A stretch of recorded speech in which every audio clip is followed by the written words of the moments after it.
नमस्कार। चेतोदर्शन में आज समाचार में पुनः आप सभी का स्वागत है। नजर डालते हैं आज के समाचारों की ओर। राजस्थान शिक्षक संघ सियाराम का 2 दिवसीय जिला स्तरीय शैक्षिक सम्मेलन शनिवार को संपन्न हुआ। इस सम्मेलन को संगठन के प्रदेश पदाधिकारियों ने भी संबोधित किया एवं इस बात पर चिंता व्यक्त की कि शिक्षकों से अध्यापन कार्य के अलावा अन्य कई कार्य करवाए जा रहे हैं। पशु गणना जैसे कार्य भी अब शिक्षकों से करवाए जाने लगे हैं, जिसको कि बंद करवा जाना चाहिए क्योंकि इससे अध्यापन कार्य पर भी असर पड़ता है। शिक्षक संघ सियाराम राजस्थान शिक्षक संघ सियाराम का 2 दिवसीय जिला स्तरीय शिक्षक सम्मेलन शनिवार को संपन्न हुआ। दूसरे दिन खुले सत्र में मुख्य अतिथि के रूप में सियाराम के प्रदेश अध्यक्ष प्रेम शंकर जोशी समेत अन्य कई पदाधिकारी मौजूद थे। पदाधिकारियों ने जनगणना, पशु गणना, चुनाव जैसे कई कार्य शिक्षकों से करवाने एवं 12-12 घंटे ड्यूटी लगाए जाने पर चिंता व्यक्त करते हुए कहा कि इससे शिक्षण कार्य पर विपरीत प्रभाव पड़ता है। और भी अन्य कई मांगे इस खुली चर्चा में आई। हम शिक्षक संघ सियाराम के लेटर पैड पर सरकार को ये सभी मांगे लिख करके प्रेषित करेंगे और इन मांगों को मनवाने के लिए भरसक प्रयास किया जाएगा। इस सम्मेलन का जो प्रतिवेदन राज्य सरकार को भेजा जाएगा उसमें भी इन मांगों का विशेष रूप से उल्लेख किया जाएगा। इस द्विदिवसीय जिला स्तरीय शिक्षक सम्मेलन में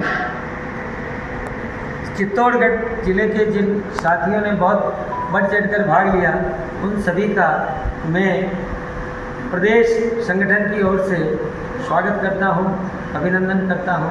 प्रेम शंकर जोशी, प्रदेश उपाध्यक्ष, शिक्षक संघ सियाराम।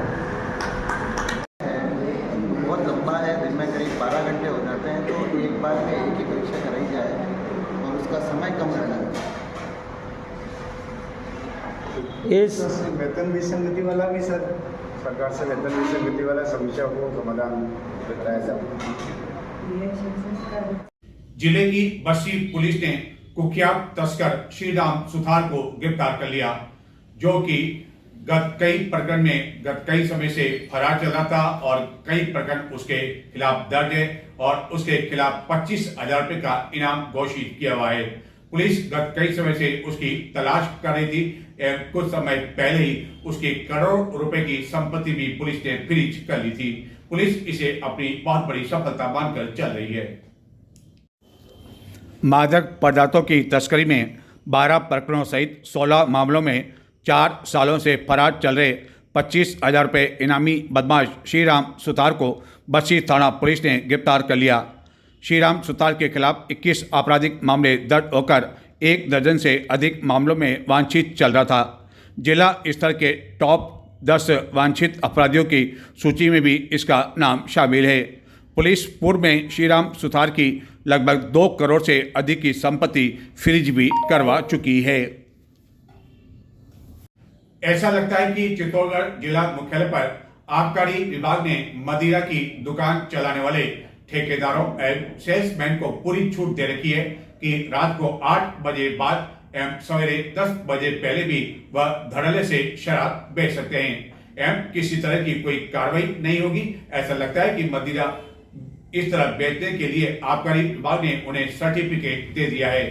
यही कारण है कि जहां तक रात्रि 8 बजे शराब जितनी चाहिए वह मिल जाती है, जबकि मुख्य जो मार्ग है, मुख्य जो चौराहे हैं, वहां पर भी रात्रि 8 बजे बाद शराब मिलना कोई बड़ी बात नहीं है। चित्तौड़गढ़ जिला मुख्यालय पर ऐसा लगता है कि आबकारी विभाग ने मदिरा के ठेकेदारों एवं सेल्समैन को यह पूरी छूट दे रखी है कि रात्रि 8 बजे बाद एवं सवेरे 10 बजे पहले वह मदिरा बेच सकते हैं एवं उनके खिलाफ किसी तरह की कोई कार्रवाई नहीं होगी। शायद यही कारण है कि अब जहां तहां मदिरा की दुकानें रात्रि 8 बजे खुली हुई देखी जा सकती है, वहीं मुख्य चौराहों पर भी इसी तरह का कुछ हाल है। आबकारी विभाग को लेकर किसी तरह का कोई भय नहीं होने की वजह से रात्रि 8 बजे बाद भी कई प्रमुख चौराहों एवं प्रमुख स्थानों पर शराब की दुकानों का शटर इस तरह खुला रहता है और कोई भी ग्राहक आता है तो शटर ऊपर करके उन्हें दुकान से मदिरा दे दी जाती है, जबकि सेल्समैन दुकानों के आसपास ही मंडराते रहते हैं। और इस तरह दुकानें खुले रहने के बावजूद आबकारी विभाग की चुप्पी यह बता रही है कि सरकार के टारगेट को पूरा करने के लिए मदिरा के ठेकेदारों एवं सेल्समैन को पूरी तरह की छूट दे रखी है कि सरकार ने जो नियम बना रखे हैं वह केवल कागजों तक ही सीमित है और आप आराम से किसी भी समय शराब बेच सकते हैं। अब स्थिति यह है कि कुछ शराब की दुकानों के पास तो अंडे एवं अन्य सामान के हाथ ठेले भी लगने लगे हैं, यानी कि पूरी तरह की सुविधा के साथ वहाँ सब कुछ मिलने लगा है।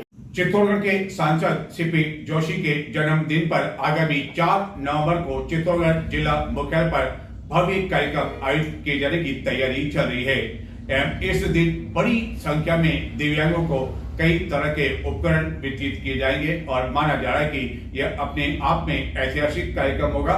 उसी तरह जिस तरह की पूर्व में हजारों की संख्या में निःशुल्क हेलमेट का वितरण किया गया था, कई तरह के उपकरण दिव्यांगों को वितरित करने के लिए चित्तौड़गढ़ पहुंच चुके हैं। चित्तौड़गढ़ के सांसद सीपी जोशी के आगामी 4 नवंबर को जन्म दिवस के अवसर पर विविध आयोजन किए जाएंगे। इस दिन शहीद मेजर नटवर सिंह शक्तावत राजकीय उच्च माध्यमिक विद्यालय में जिला स्तरीय शिविर आयोजित किया जाएगा, जिसमें केंद्रीय एवं राज्य स्तर के मंत्री भाग लेंगे। इस अवसर पर जिले के जनप्रतिनिधियों की मौजूदगी में 2000 से अधिक चिन्हित दिव्यांगों को सहायता अंग उपकरण वितरित किए जाएंगे, जिसके लिए गत दिनों प्रधानमंत्री मोदी के जन्म दिवस पर पूर्व पंचायत समिति स्तर पर शिविर लगाकर दिव्यांगों को चिन्हीकरण किया गया था और ऐसे दिव्यांगों को आगामी 4 नवंबर को इस शिविर में पहुंचने के लिए कहा गया है। भारत सरकार की एडिप योजना में सांसद के जन्म दिवस पर भारतीय कृत्रिम अंग उपकरण निर्माण निगम कानपुर एलिम्पो के सहयोग से चिन्हित दिव्यांगजनों को मोटरटाइज्ड साइकिल, व्हील चेयर, बैसाखी, वॉकिंग स्टिक, बेल क्रीट, सुगमी केन, अन्य सहायता उपकरण वितरित किए जाएंगे एवं 2 दिन पहले यह कई ट्रकों के माध्यम से उपकरण यहां पहुंच चुके हैं और कुछ दिनों बाद इन उपकरणों की यहां कसाई का काम, यानी कि इसको कसने का काम शुरू कर दिया जाएगा और इस आयोजन की अभी से तैयारी प्रारंभ कर दी गई है। माना जा रहा है कि यह शिविर अपने आप में ऐतिहासिक होगा। उसी तरह का शिविर जिस तरह की कुछ समय पहले इंदिरा गांधी स्टेडियम में हजारों की संख्या में लोगों को निःशुल्क हेलमेट का वितरण किया गया था।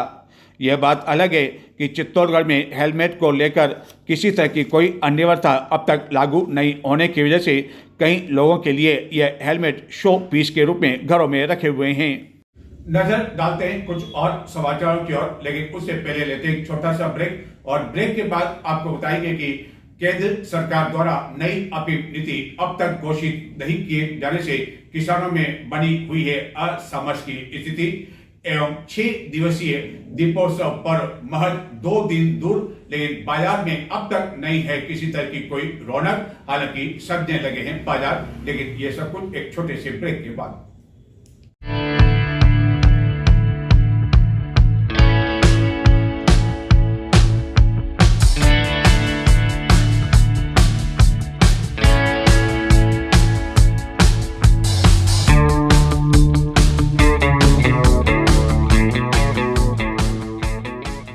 इस दीपावली अपने घर को रोशन करें और अपनी खुशियों को सोने और चांदी से सजाएं। आपके पसंदीदा jewellery shop Krishna James and jewellers में आपका स्वागत है। यहाँ पर सिल्वर ज्वेलरी में यूनिक और लेटेस्ट डिजाइन कलेक्शन उपलब्ध है। धनतेरस के खास मौके पर यहाँ आपको सर्राफा ट्रेडर्स कमेटी द्वारा प्रमाणित 999 शुद्धता वाले चांदी के सिक्के उपलब्ध हैं एवं 92.50, 97 एंड 99 हॉलमार्क वाली मूर्तियाँ एवं बर्तन भी उपलब्ध है। इसके साथ ही लेबोरेटरी सर्टिफाइड राशि रत्न व रुद्राक्ष भी मिल जाएगा और 92 2.50 स्टर्लिंग सिल्वर में स्पेशल ज्वेलरी भी उपलब्ध है और 999 चांदी व गोल्ड फ्रेम मात्र 200 से स्टार्ट है। इस दिवाली अपने परिवार के साथ खुशियों का त्योहार मनाएं। आए कृष्णा जेम्स एंड ज्वेलर्स पर और अपने ज्वेलरी अनुभव को और खास बनाएं। इसका एड्रेस है A1 नेहरू बाजार, सुभाष चौक, चित्तौड़गढ़।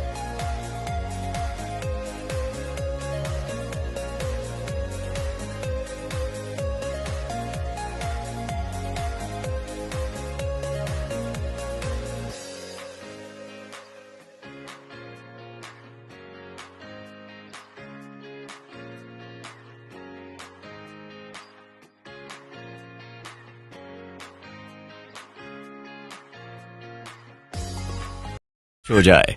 अच्छी वाली लेना, बिल्कुल भी ब्लर मत करना। पकड़ो पकड़ो पकड़ो, परफेक्ट।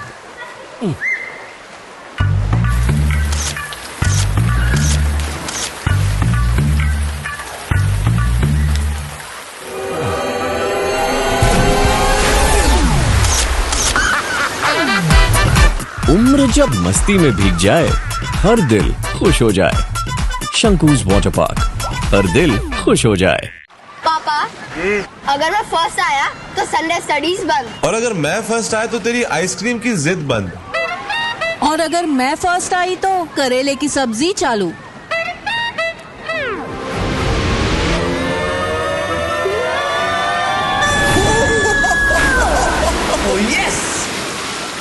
करेले की सब्जी। हार जीत जब मस्ती में भीग जाए, हर दिल खुश हो जाए। शंकुज वाटर पार्क, हर दिल खुश हो जाए। चित्तौड़ दशक में ब्रेक के बाद आपका स्वागत है। केंद्र सरकार द्वारा वर्ष 2024-25 के लिए नई अफीम नीति की घोषणा अब तक नहीं की गई है, जबकि दीपावली के आसपास पट्टों का वितरण शुरू कर दिया जाता है, यानी कि लाइसेंस देने का काम शुरू कर दिया जाता है और दीपावली के बाद अफीम जो उत्पादक है वह इसकी खेती करना शुरू कर देते हैं। एवं इस नई अफीम नीति जो पॉलिसी बनती है उसको लेकर जनप्रतिनिधियों, नारकोटिक्स विभाग के आला अधिकारियों की बैठक भी हो चुकी है, लेकिन हो रही देरी को लेकर अब कई तरह के सवाल भी काश्तकारों के मन में उठने लगे हैं। केंद्र सरकार द्वारा वर्ष 2024-25 के लिए घोषित की जाने वाली अफीम नीति अब तक घोषित नहीं किए जाने से अफीम उत्पादकों में असमंजस की स्थिति बनी हुई है, जबकि प्रतिवर्ष दीपावली से पहले अफीम नीति घोषित होने के बाद दीपावली के आसपास अफीम के पट्टे जारी करने का काम कर दिया जाता है। केंद्र सरकार द्वारा वर्ष 2024-25 के लिए नई अफीम पॉलिसी जारी करने के लिए गत दिनों जनप्रतिनिधियों के साथ ही नारकोटिक्स विभाग के आला अधिकारियों की बैठक आयोजित की जा चुकी है, जिसमें जनप्रतिनिधियों ने कई तरह के सुझाव नई अफीम पॉलिसी को लेकर दिए।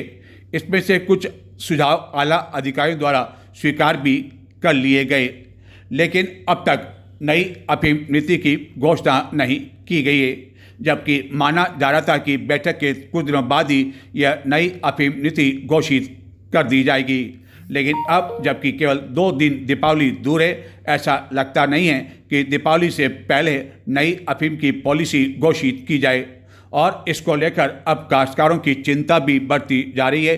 कई तरह के सवालिया निशान भी लगाए जा रहे हैं कि आखिरकार पट्टे जारी करने में देरी क्यों हो रही है, क्योंकि पट्टे जारी देरी से यदि जारी किए जाते हैं तो इसके औसत अफीम जो कि काश्तकारों को देनी होती है उस पर भी असर पड़ सकता है। एवं नई अफीम नीति लागू होने से पहले कई जनप्रतिनिधि एवं अफीम काश्तकारों से जुड़े संगठन के पदाधिकारी द्वारा सरकार को यह सुझाव दिया जा चुका है कि इस पॉलिसी में बदलाव किया जाना चाहिए, खास तौर से जीपीएस पद्धति से अफीम की खेती बंद करने, अफीम का मूल्य बढ़ाए जाने की मांग गत कई समय से अफीम काश्तकार कर रहे हैं। चित्तौड़गढ़ जिले में वर्तमान में लगभग 1 लाख काश्तकार हैं, जबकि राजस्थान के कोटा, झालावाड़ के साथ ही कुछ अन्य राज्यों में भी अफीम की खेती होती है। चित्तौड़गढ़ में 10-10 आरी के अफीम के पट्टे जारी किए जाते हैं और काश्तकार अब पुनः चीरा पद्धति से अफीम को लेकर यह मांग कर चुके हैं कि अब चीरा पद्धति से ही अफीम का लाइसेंस दिया जाना चाहिए। इसी तरह अफीम उत्पादक डोडा चूरा को एनडीपीएस एक्ट से बाहर किए जाने की मांग भी कर रहे हैं। लेकिन कुल मिलाकर नई अफीम पॉलिसी में जितना अधिक विलंब हो रहा है उतनी ही काश्तकारों की चिंता बढ़ती जा रही है। पट्टा काश्तकारों के लिए काफी अधिक मायने रखता है। त्योहार को लेकर हमेशा असमझ की स्थिति बनी रहती है और कई बार ऐसी भी स्थिति हो जाती है कि एक ही त्योहार को 2 दिन अलग अलग मनाना पड़ता है। कुछ इसी तरह की स्थिति इन दिनों दीपावली पर्व को लेकर पूरे देश में चल रही है। हालांकि सरकार की ओर से 31 अक्टूबर को दीपावली का अवकाश घोषित किया हुआ है। जयपुर में भी गत दिनों देश भर के कई पंडित ज्योतिष जुड़े थे और यह निर्णय लिया गया था कि दीपावली 31 अक्टूबर को मनाई जाएगी, लेकिन कुछ राज्यों में 1 नवंबर को दीपावली मनाए जाने को लेकर बाकायदा अवकाश भी घोषित कर दिया गया। इस कारण माना जा रहा है कि इस वर्ष दीपोत्सव का जो 5 दिवसीय पर्व होता है वह 5 दिन का न होकर 6 दिन का मनाया जाएगा। यानी कि कई लोग 31 अक्टूबर को भी मनाएंगे और 1 नवंबर को भी दीपावली पर्व मनाएंगे। लेकिन धनतेरस का पर्व 29 अक्टूबर को है, लेकिन अभी तक बाजार में किसी तरह की कोई रौनक दीपावली को देखने को नहीं मिल रही है। हालांकि बाजार सजना शुरू हो गए हैं, लेकिन ग्राहकी दूर दूर तक नहीं है, जिसके कारण व्यापारी काफी अधिक चिंतित हैं। हिंदू समुदाय द्वारा मनाए जाने वाले अन्य त्योहारों की तरह इस वर्ष भी दीपावली को लेकर पंडित ज्योतिष के साथ ही आम जन भी उलझन की स्थिति में आ गए हैं, जिसके कारण दीपावली को लेकर एक मत नहीं बन पाने की वजह से इस वर्ष 5 दिवसीय दीपोत्सव पर्व 6 दिवसीय के रूप में मनाया जाएगा। कुछ राज्यों में तो 31 अक्टूबर के स्थान पर 1 नवंबर को राजकीय अवकाश की घोषणा भी कर दी गई, लेकिन चित्तौड़गढ़ में अधिकांश लोगों द्वारा 31 अक्टूबर को ही दीपावली पर्व मनाया जाएगा।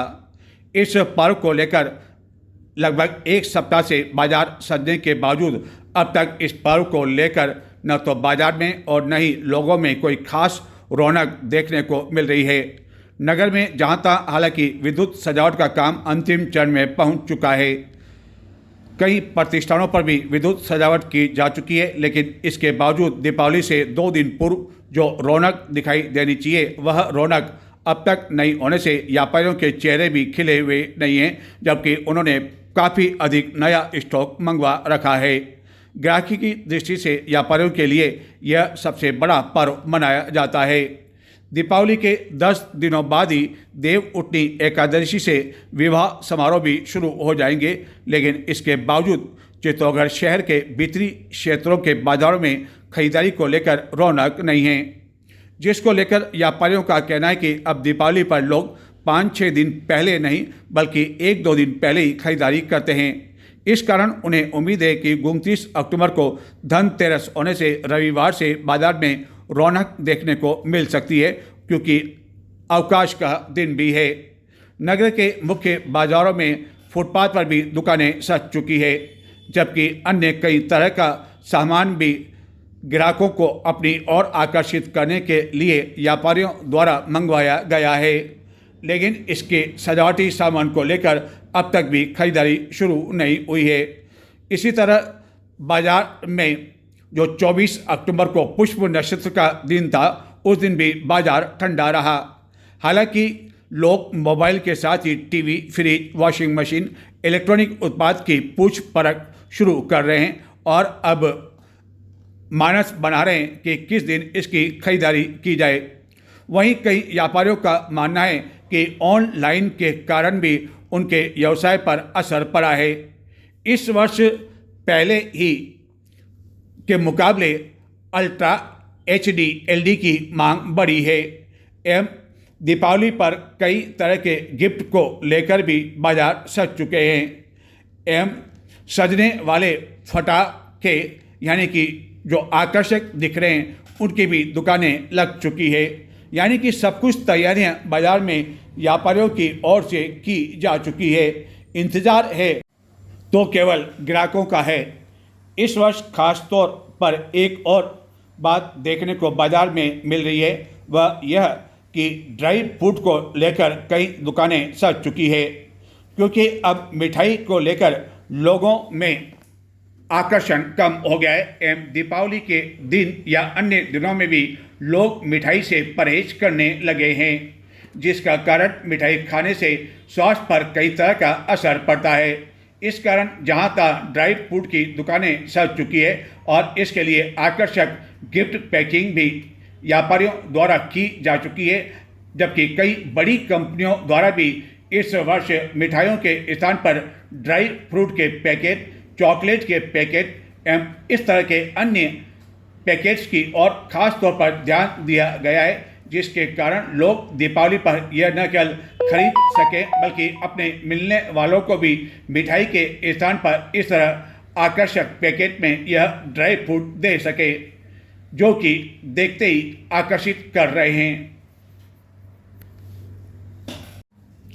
गत कुछ वर्षों से दीपावली को लेकर लोगों में अपने घरों में सजावट को लेकर भी काफ़ी अधिक बदलाव हुआ है एवं लोग अब दीपावली के दिन अपने घरों की भी अच्छी से अच्छी सजावट करना चाहते हैं, जिसके लिए बांधनवार तोरण एवं लटकन के साथ ही अन्य कई तरह के गुलदस्ते आदि बाजार में बिक्री के लिए आ चुके हैं, जो कि ग्राहकों को आकर्षित कर रहे हैं। व्यापारियों ने बताया कि खास तौर पर दीपावली के दिन इस तरह के सजावटी सामान की काफ़ी अधिक मांग रहती है। दीपावली सेलिब्रेशन के लिए लोग अब रंग रोगन के बाद घरों की सजावट पर ध्यान दे रहे हैं। हालांकि काफ़ी वर्षों पूर्व दीपावली के कुछ दिनों पहले जो रंग रोगन का काम शुरू किया जाता था, उसमें अब कमी आने लगी है, क्योंकि लोग अब कभी भी अपने घरों की स्थिति को देखते हुए रंग रोगन करवा लेते हैं। इस कारण वह अब पुरानी बात हो चुकी है कि दीपावली आ गई है तो घर का रंग रोगन भी करवाना है, लेकिन अब लोग सजावट पर ध्यान दे रहे हैं। बाजार में तोरण द्वार व दरवाजे पर टांगने के लिए विभिन्न आकारों में बनी फैंसी लड़ियों की काफ़ी मांग है। इसी तरह कई तरह की तस्वीरें भी इस वर्ष दीपावली को लेकर बाजार में बिक्री के लिए आ चुकी है। आर्टिफिशियल फूल मालाएँ, गुलदस्ते एवं कई प्रकार के आइटम लोग खरीद रहे हैं एवं घरों के पर्दे, कुशन कवर बदलने का काम भी शुरू हो चुका है। तो ये था बाजार का हाल। अब देखते हैं कि धनतेरस की पूर्व संध्या जो कि रविवार को है, देखते हैं बाजार में उठाव आ पाता है या नहीं, लेकिन धनतेरस के दिन तो अवश्य खरीदारी का दौर शुरू हो जाएगा। शहर में विभिन्न स्थानों पर विद्युत सजावट भी नगर परिषद की ओर से की जाने लगी है। कई प्रतिष्ठानों पर भी विद्युत सजावट की जा चुकी है। कुछ स्थानों पर कार्य अभी भी चल रहा है। तो आप देखें कि चित्तौड़गढ़ में शनिवार रात्रि तक किस तरह की जा चुकी थी विद्युत सजावट और किस तरह का चल रहा था कार्य। आप देखें ये सजावट और मुझे दें अनुभूति। नमस्कार। 6 दिवसीय दीपोत्सव पर्व की शुरुआत 29 अक्टूबर को धनतेरस के साथ ही हो जाएगी। धनतेरस पर लोग प्रतीक के रूप में स्टील के सामान की कुछ न कुछ खरीदारी अवश्य करते हैं। दीपावली पर्व को लेकर बाजार में विद्युत सजावट का काम भी शुरू हो चुका है। नगर परिषद द्वारा विभिन्न प्रमुख चौराहों एवं अन्य स्थानों पर विद्युत सजावट की जा रही है और माना जा रहा है कि रविवार से विद्युत की यह चकाचौंध लोगों को देखने को मिल सकेगी, जबकि कई व्यापारिक प्रतिष्ठानों पर दीपावली को लेकर विद्युत सजावट 1-2 दिन पहले ही की जा चुकी है। हालांकि किसी भी बाजार में अब तक सामूहिक रूप से विद्युत सजावट का काम देखने को नहीं मिला, जिसके कारण अभी यह कहा नहीं जा सकता है कि पूर्व की तरह बाजारों में सामूहिक रूप से व्यापारियों द्वारा या नगर परिषद द्वारा विद्युत सजावट की जाएगी या नहीं। इस कारण व्यापारी अपने अपने स्तर पर प्रतिष्ठानों पर यह सजावट करने में लगे हुए हैं। कई व्यापारियों ने यह भी बताया कि बिजली की दरें काफ़ी अधिक बढ़ चुकी है। इस कारण उनका प्रयास है कि कम से कम विद्युत सजावट की जाए। हालांकि यह कहने में कोई अतिशयोक्ति नहीं है कि अन्य त्योहारों के मुकाबले दीपावली का पर्व अधिक खर्चीला होता है और यह 1-2 दिन का नहीं बल्कि 5 दिवसीय त्यौहार होता है। और दीपावली एक ऐसा भी त्यौहार है जब लोगों की जेबों से अपने आप ही पैसा निकलना शुरू हो जाता है, इसी कारण सरकार ने राज्य के कर्मचारियों को 1 नवंबर से पहले उन्हें वेतन देने की घोषणा कर दी है और माना जा रहा है कि सोमवार या मंगलवार को राज्य के कर्मचारियों एवं पेंशनर्स के खातों में पैसा आ जाएगा, जिसके बाद दीपावली को लेकर खरीदारी में और अधिक तेजी आ सकती है।